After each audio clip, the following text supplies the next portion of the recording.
So there's a few lines, of course, in like the live stunt shows. They say, you know, kids, don't try this at home. And I've always talked like my buddies backstage, and I'm just like, how do you think we got here? Yeah. You look like Google user chill pill. I'd be terrible in a fight because we're trained to miss. Yeah. Cardio is important because when the end of the world comes, you got to be able to run. I 100% believe that it was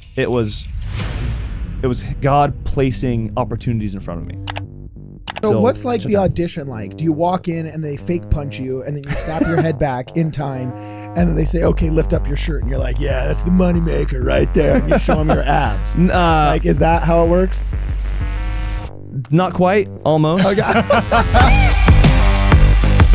Welcome, ladies and gentlemen, back to Ward Radio. I'm your host, Cardinellis, and I'm joined today in the studio by Kwaku L. Brad Whitbeck and our new buddy, Brock Markum. What's going on? He's a multifaceted and fun individual. He's actually joining us as part of him and his wife's initiative called Please Save Damian. You guys may have seen this all over Instagram and the interwebs. He's got a son with a very rare disease called ASMD, aka baby Alzheimer's, and so he's doing the rounds. We're going to have him on the show, but we're also going to brag about our brother from another mother who also happens to be a Hollywood stuntman.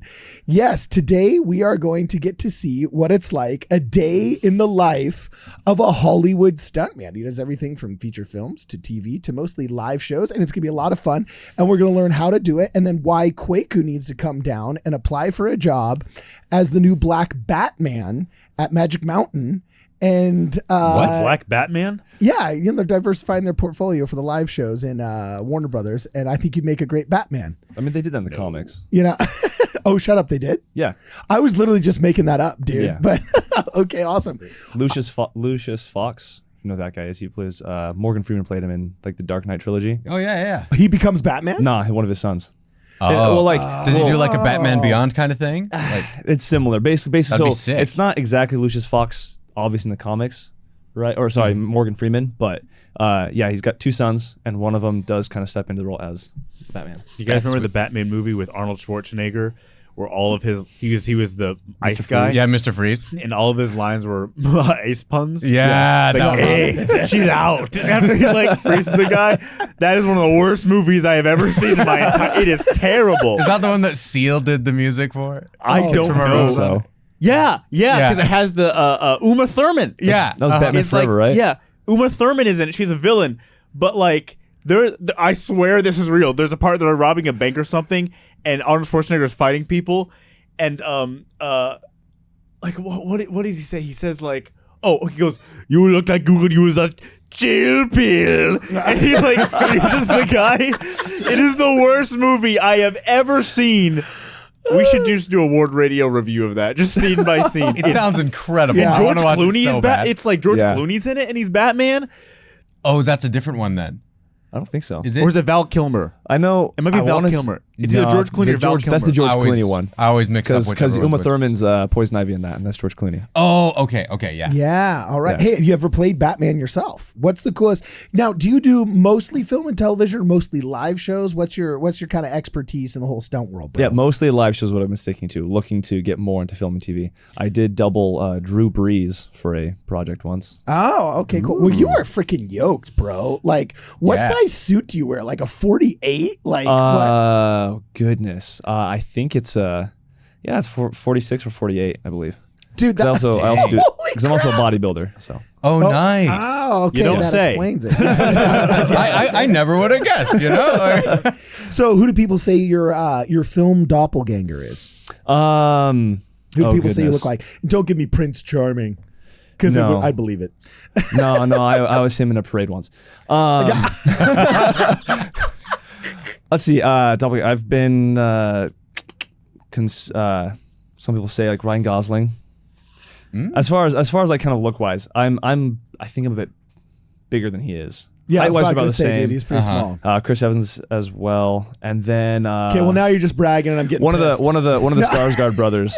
Which one is Alexander Skarsgård? Is he the one who was Tarzan? Yeah. Yeah, I'd like I can to see that double one. him. That'd be cool. Yeah, dude, that one fits perfectly. Okay, cool. That'd be cool. Yeah. So then here, just really fast, before we jump into what it's like being a super cool Hollywood stuntman and you talk about, all these cool live shows and show us totally how skilled and dexterous and deft and ripped and shredded and healthy and athletic you are and all that stuff. Before you do all that, why don't you tell us a little bit about you, your story, and what your wife are doing really fast so that our audience gets to know what you're up to, and if they feel inclined to help, how they could be inclined to help. Give us the Reader's Digest version, as they say, my man. Okay.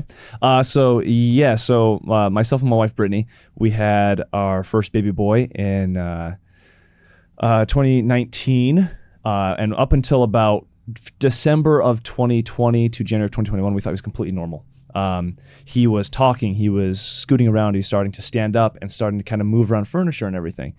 But then we started noticing getting very, very tired, very sleepy, especially like when eating, whatever. And then even as he would sit, he'd kind of be shaking a lot, and we just couldn't figure out what it was. We switched pediatricians, and this new pediatrician just said that, he just has every one of his patients do a routine blood test. Then we noticed that his enzyme levels were incredibly high, way, way above average. So they kept doing more and more tests. They ended up doing an MRI. They found a mass in his liver, and we initially thought it could have been like a liver cancer. So then they started doing more and more tests. Didn't have liver cancer. We first thought, great, that's a good thing, right? And as dark as it might be to say, now with the disease that we know he has, we actually may have preferred the liver cancer because we know that's about an 80% survival rate. Yeah. So then after all these tests, he was going through the results with my wife.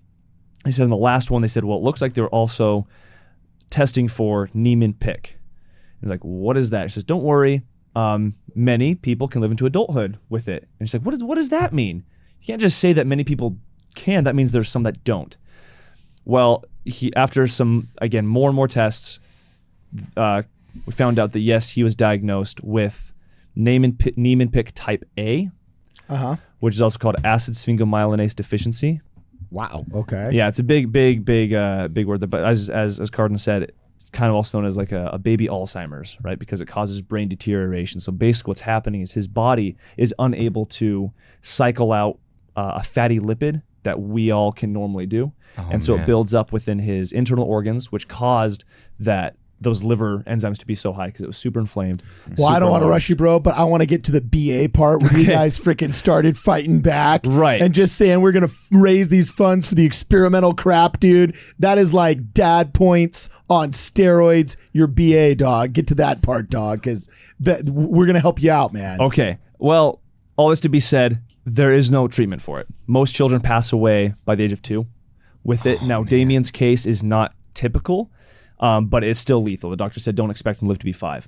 Now, immediately, my wife basically said we can either just do what the doctor said make as many memories as you can, or she said we can fight, and she said we're going to fight. So she immediately reached out to the Wilder Nation Foundation. They've been working on treatments and everything for the past 10 odd years because he lost a son to the same disease. And so that's what, and I have to say my wife has been spearheading this the entire time. We've raised a little over $1 million because of the intense, nonstop hard work that my wife has been doing.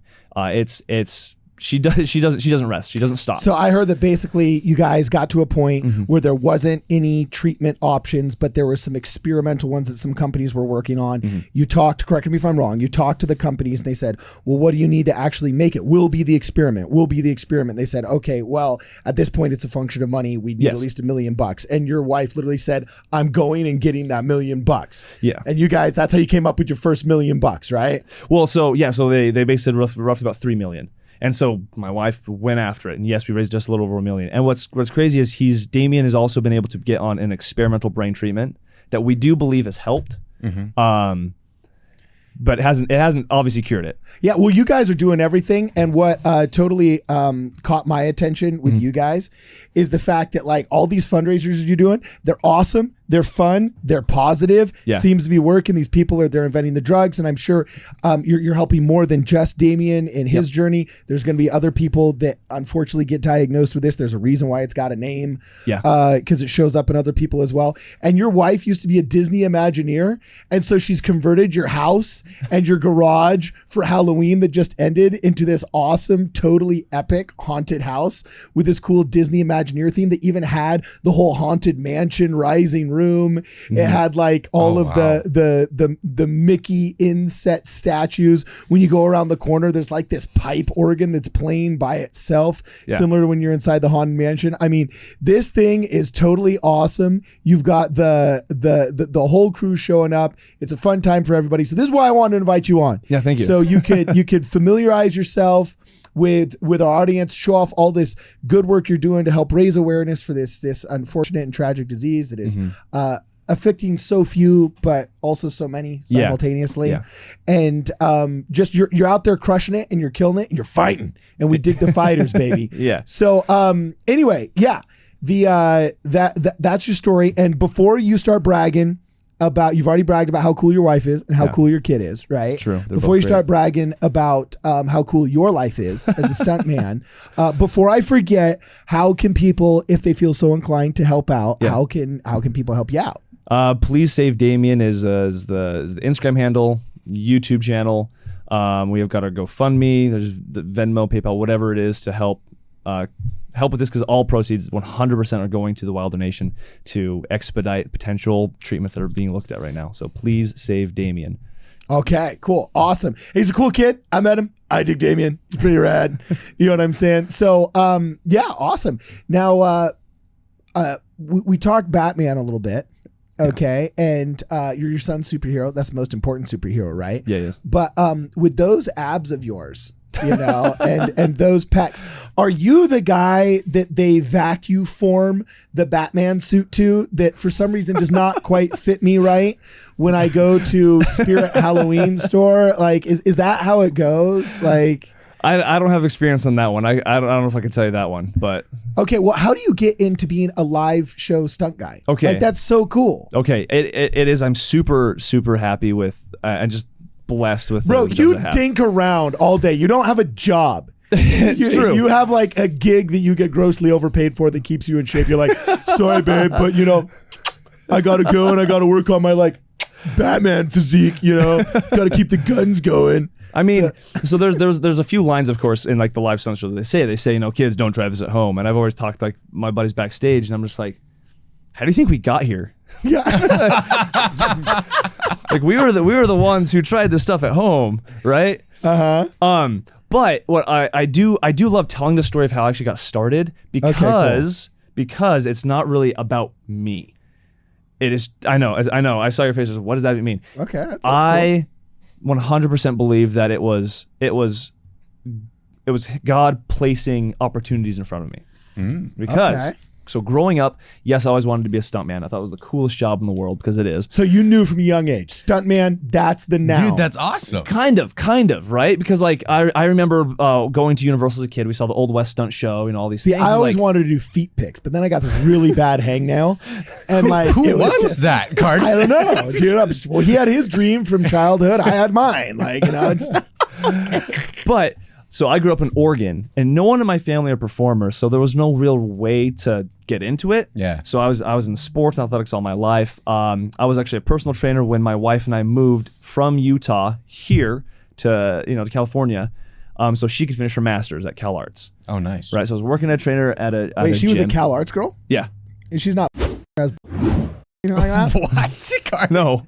Wow. Okay. I grew up literally like in the shadow of Cal Arts. It's the most liberal psycho art school out there. Now, granted, they actually make the coolest stuff. They do. Yeah, you know what I'm saying? Like they actually back up their wackiness with some really, really good content. Other liberal art schools they're just wacky without anything good to show for it.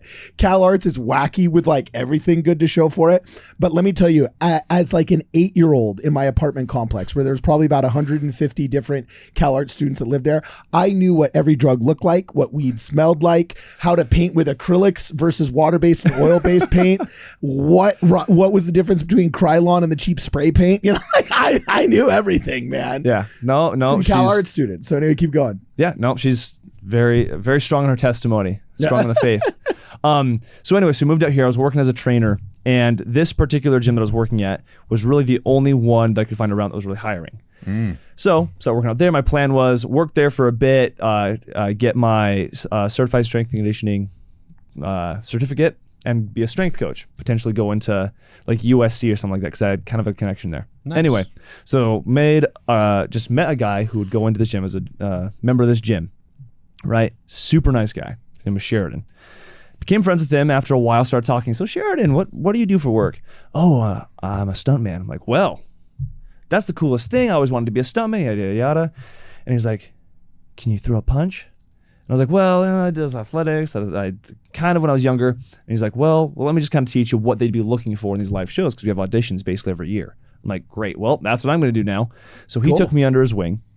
He kind of started showing me what like a stage punch would be, all this cool stuff, right? And like how to get like the head snap takes of you getting punched, all this stuff. Then when I told my wife this is what I wanted to do, she's like, cool, well, here's this audition for Disney's Fantasmic, right? Oh, bummer. My husband has to be shredded and ripped to be a stand-in for Ryan Gosling. No. Oh, bummer. No, so Disney, do you know Fantasmic at Disneyland? It's with their nighttime shows, like the I'm not a long-running Disney thing. junkie. I'm That's more of a Warner fine. Brothers and a Universal guy, but yeah, keep going. But anyway, she's like, well, get some audition experience because you don't have any. And I'm like, true, let's do it. Went to the audition and I got it. Actually got a part in that. Not as stunts, but as like as a character performer there. Dude. Cool, right? So I went back to, told Sheridan this. I was like, that's all. And he was so excited for me, right? And then I started kind of meeting other people there. Yeah, rock on. Right? Unfortunately, this guy, Sheridan, he actually passed away like a couple months later. Whoa. I met him in October of 2016. He passed away in May of 2017. Oh, wow. Whoa, what was it? Like freak accident or just To this day, I still don't know. I remember I woke up, saw on my Facebook that his family had found that was the announcement. I was like, that is awful. Terrible. Oh, jeez. Okay. So that was sad. Truly heartbreaking. He's a wonderful and he was young probably man. in peak health, right? I don't know if I can say peak health, but he seemed to keep Mofo didn't himself get fit. vaxxed, did he? This is 2017. Oh, okay, good. Anyway, so going through the whole orientation process at Disney, I'm like, I'm fan characters. This other dude, his name's Brian, says, hi, I'm fan, I'm stunts. So, gotta go be friends with this guy. Yeah. Right? So this guy, Brian, one of the nicest guys, to this day, one of my best friends. He then tells me about this Pirates Dinner Adventure live show that he's in. And I go to do that, and I got that. So basically, it was just meeting person after person that connected me getting into. So I went there, then I started working at Universal, same guy. And yeah, that's what I was doing up until... So what's like the audition like? Do you walk in and they fake punch you and then you snap your head back in time and then they say, okay, lift up your shirt and you're like, yeah, that's the moneymaker right there. And you show them your abs. Like, is that how it works? Not quite, almost. I mean, it also depends on which audition you're looking at, right? Like what they used to do with Disney was they did the whole cattle call. I don't know if you know familiar with that term. Oh yeah.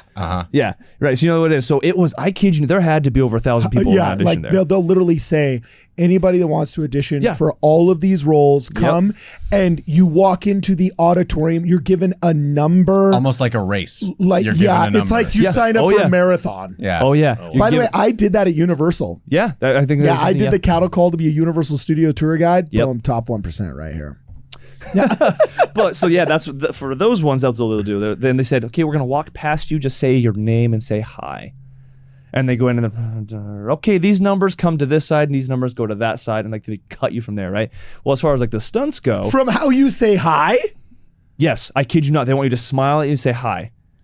Because the very first thing they're going for is just the look. If they so think you savage. Look, it's what it is, man. There was a girl that was doing this Universal Studio tour guide. The short script, they had you just read a script, and she was saying, "Oh, look at these buildings over here. These buildings over here. These are facades," and she pronounced facades, facades. And I was like, "Oh, that poor girl. I knew she was cut. Yep." Within 10 minutes, she was done, and it was like that was it. She mispronounced a word, and they're trying to whittle down this huge group better luck next year, but you mispronounce facades as facades, you're outie no matter how talented you are. And it was like, ooh, savage. Yeah, so that's that one. For the stunts, it's something similar. They'll actually put you through a few different like exercises, right? They got to see how you move. Okay. One that you're in shape enough to do the show, and then they'll make a cut from there. Then they'll probably have you do like a small kind of fight. I feel like you should be doing this podcast while like inverted doing a handstand, or just like doing some kind of like, like physical prowess. I don't know. You're just sitting there talking like the rest of us fat chumps. You should be like just like jogging while you're talking. I hate jogging. Oh yeah. That's okay. Cardio is the worst, man. Yeah. I lift heavy things so I can lift heavier things. For cardio, I lift heavy things faster. Oh, okay. Nice. Dude, It's a good philosophy to have. Quaku's loving this. He's like, bro, man, this guy can spot me in the gym. But cardio is important because when the end of the world comes, you got to be able to run. When we're chased by the zombies or the demons or the reptilian Have you seen shapeshifter. like the most of this country? I'll be okay. Yeah. I've thought about that. What if the aliens want everybody to be fat because it's more sustenance for them? There you go. Oh, See? dude, that's true. And they don't want the skinny, wiry guys like you, man. They're going to be avoiding you because you're just like a shish kebab with all lean, man. No, I'll be fine. I can go. You know what I So mean? like, we'll take the Polish sausage. See, that's the thing. Oh Like, my gosh. I'm not in competition shape right now. I'm starting like quote unquote bulking. So like I think I've probably got some nice marbling to me. So Marbling. Yeah, where I'm at right I now get may it. not be. Like a steak. yeah. I'm not going to lie. I've thought about it. And if it came to it, I'd eat my neighbors. Oh my gosh. Actually, Have you ever seen that Alex Jones clip where he says like, I ain't let my baby starve. Came down to it. I'll come to terms with it. I'd eat my neighbors. He talks about how he'd eat his neighbors. Well, I was thinking about this. I was thinking about, if you're ever like going to be in a fight with someone, if you threaten to like beat someone up, hey, I'll kick your ass. That's actually less scary than adding something on top, like your plans afterward. Because when someone says, I'll beat your A, it's less scary than, I'm going to beat your A and then kill you, and then I'm going to eat you and put you in a stew. That's scarier because, like, you've thought about, like, I know it's not an empty threat. There's something about... Isn't that what happened in New Zealand? Like, isn't there this thing where, like, when the British first showed up, like, they said... Whoa, what happened to the Dutch or something? And didn't one of the chiefs lie or something and say, oh yeah, we ate him. And the English were like, we'd like to negotiate a peace treaty. I can't remember if it was like Tahiti or New Zealand or somewhere, but it's like the English showed up and I don't even know if the chief was telling the truth or if he just lied. You know what I'm saying? But he's like, yeah, we ate him. And the English like, we ain't risking that shit. Or the other thing is if you're in a fight, you have to threaten something very specific. Yeah. Like, I will break your clavicle. Because the whole time you're fighting, that guy's trying to defend that one area. Like I can't win a full fight, but I know how to do one thing really well. You're like, that's scarier than a normal fight because like this guy is one. So have you ever been like injured hard, bro? Like I'm looking at this, and okay, I get that with the camera all close up, it's kind of staged and stuff like that. But I mean, look, dude, one of those goes wrong, bro. Right. One of those things goes wrong. So I will say, so the guy who's kicking me here, he's actually he's one of my favorite guys to work with. I worked with him in this show, which is the special effects show. It's no longer at Universal, and then I work with him in this one too. Okay. In Waterworld, he's one of my favorites because he's very professional, talented, things like that. A lot of these hits actually, they make contact. Oh, really? With like body shots. We never hit the face. Yeah. But some of these you will, like a punch or even like a kick or whatever, will make contact to a body shot, because you need to sell it, right? Especially when you've got a live audience, things like that, right? All this stuff. Cool. But getting hurt, I can think of one time I got clocked in the head. Really? It wasn't. Oh, it wasn't shoot. terrible. It wasn't bad. Like it was fine. He bought me a chocolate milk after. So that's a common thing with like stunts, with like live show thing, whatever. Actually, It's even okay, in, Mom, because I got a chocolate milk. I love me a chocolate milk, man. So I was gonna say, Yeah, so that's good. in like stunts or whatever, you clip somebody when you're not supposed to. It's like, man, I'll go buy a drink. Well, I don't drink, so they all That's know that I funny. drink chocolate milk. So I got me a Nice. chocolate milk. that's that's awesome. funny. Now, did you have to add in like weapons training and stuff? I saw some of those. You had like a sword or like a shield and everything. Yeah. Did you just pick that up on each job, or was that something you had to train outside? No. P.S. By the way, instead of just having this like one lobster arm that you got, can you just like put both of them on there, and like can you like do the cool like you don't even have to fake and make your biceps. Yeah, nice. That's the thumbnail. Right there. That's the thumbnail right there. Boom. Can we be friends, Brock? So I'm just Yeah. more handsome by association. Like I'll just take some pics with you. You know what I'm saying? All right, as you were saying, sorry, I interrupted. So weapons training.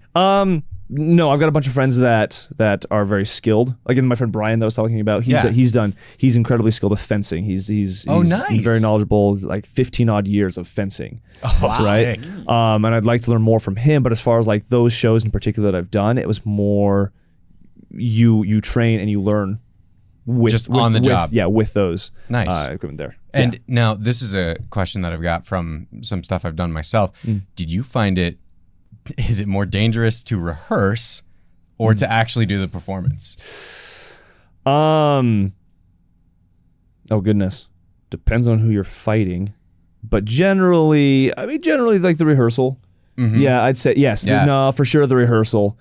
Just because you're figuring out whether it's, spacing, whether it's timing and everything else, that once you have like fought somebody for a while, particularly like in show, you get to a much better groove. But yeah, as you're rehearsing, that's probably where I would say more of the accidents happen. Now, has this totally messed up your reflexes so that if someone actually like tried attacking you in the street, you might actually buck your head back, So that's the funny thing is, as Kwaku was talking about, like in fights and stuff, there's kind of a running gag that we have amongst our friends, and we're just like, I'd be terrible in a fight because we're trained to miss. Yeah.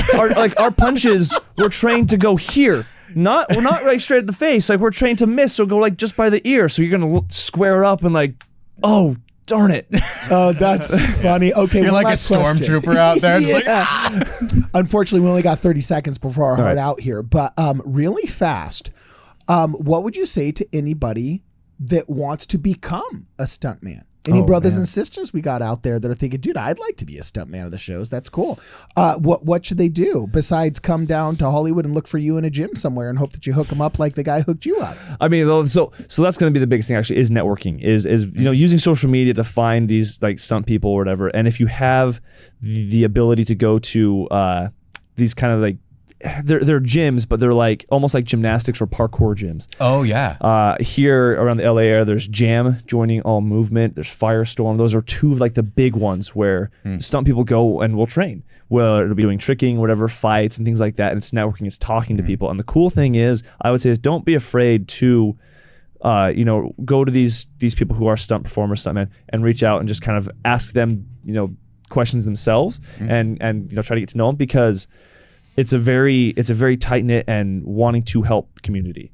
Nice. So long as you're a cool person, and you're also looking to help others, you don't want to be a jerk, or whatever.